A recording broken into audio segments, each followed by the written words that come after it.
Hello everyone, welcome to my channel. Hope you are doing well. Let us start with our today's session. Okay, our today's question.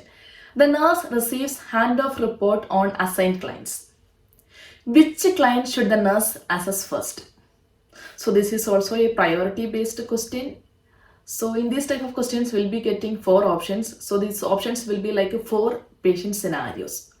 Out of these four scenarios, which patient scenario or which patient require our attention immediately compared to other clients? All clients definitely require our attention and they need some interventions, but comparatively which client require an immediate intervention to prevent any consequences? So we'll see the options.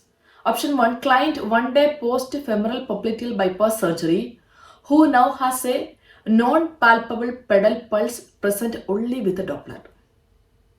Option 2, client with chronic venous insufficiency who has edema and brown discoloration of lower extremities. Option 3, client with peripheral arterial disease and gangrene of the foot who has a cool to the touch hairless extremity.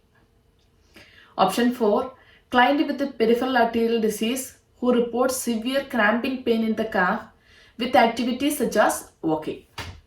I hope some of you got an idea. Those who know what is peripheral artery disease, what is chronic venous insufficiency might have got an idea right now itself. Okay, we'll see the options one by one. We'll start from. So first we will see option 4. So option 4, what they are saying that client with the peripheral arterial disease who reports severe cramping pain in the calf with activities such as walking. So I hope some of you have an idea about PAD, peripheral arterial disease. So this is basically associated with a decreased blood flow to the extremity. So what will happen? Client might have pain whenever they are doing any activity, especially because of the lack of blood flow to the muscles. There will be calf pain while they are walking, and this pain usually disappears when they are rest. So that is called the intermittent claudication. Then some other symptoms of PAD like expected manifestations like hairless extremity and cool to touch on the skin, shiny skin. So these are some of the common manifestations of a PAD. So in this option they said that the client is already diagnosed with the PAD. So what we can understand that if the client is diagnosed with the PAD and these are the clinical manifestation, expected outcome of this condition. So definitely the client is undergoing treatment and they are receiving the measures to reduce the pain. So I don't think in this scenario or this client require an immediate intervention from the nurse. So we can keep this option aside. And the option 3 also, it's almost the same, the gangrene on the foot, that is also an expected outcome of the PAD. So the option 3 and 4, these are some of the diagnosed patients and these are the clinical manifestation of that particular diagnosis. So definitely the patient is on treatment. So it's not, these clients does not require an immediate intervention. Definitely they need interventions, they need care from the nurse side and they need some of the new prescription and management, but this is not someone or this patient who require an immediate assessment or intervention. So we just remove option 3 and 4. Now the option 2, client with the chronic venous insufficiency who has edema and brown discoloration of the lower extremities. So here also one point you might have noticed now, chronic venous insufficiency. So what is the meaning of chronic venous insufficiency?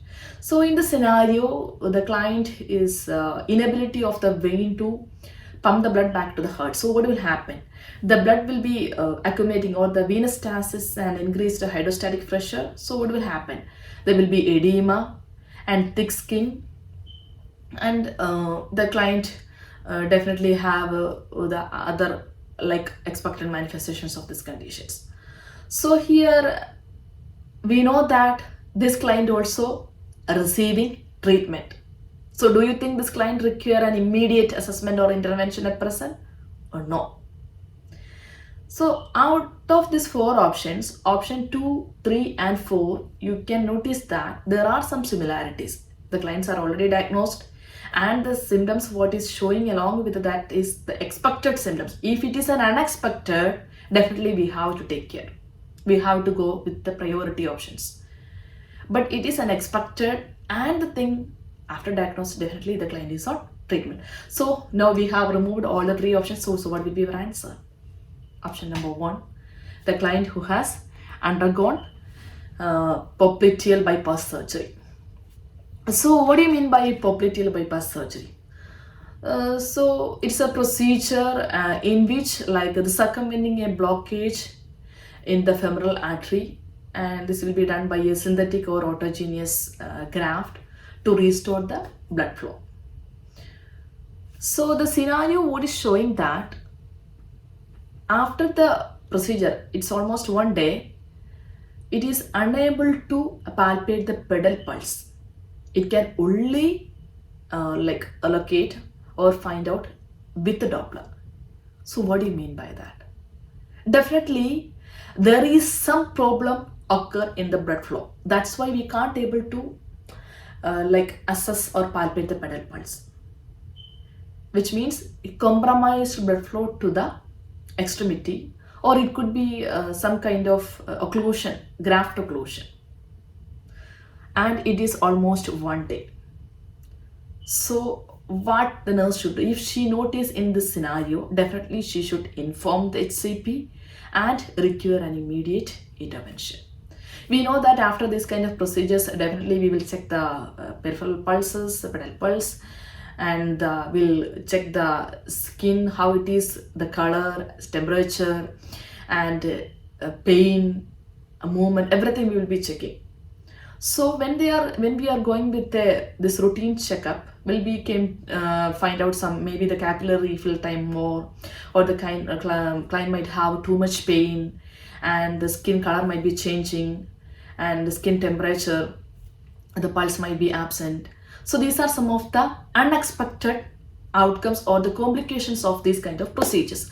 Definitely we have to notify the HCP and we should have take the immediate intervention. So our answer to this question is option number 1, client 1 day post femoral popliteal bypass surgery who now has a non-palpable pedal pulse. See, we have to read the options carefully. Non-palpable pedal pulse. There is some tricky option here. The pulse is present only with the Doppler. So those who may not be much aware about the condition, we will okay, anyway the pulse is pedal with it can find with the Doppler. No, this is showing that it's going to a severe condition, so we can prevent at present. There is pulses with the Doppler, but it's compromised. There is some occlusions. So we have to take the immediate intervention. I hope you might have a clear idea about this scenario now, and we have discussed the 3 conditions at present, how we should assess and we should treat a client, those who are undergoing this kind of like a popliteal bypass surgery, what are the post-procedure expected outcomes and the complications.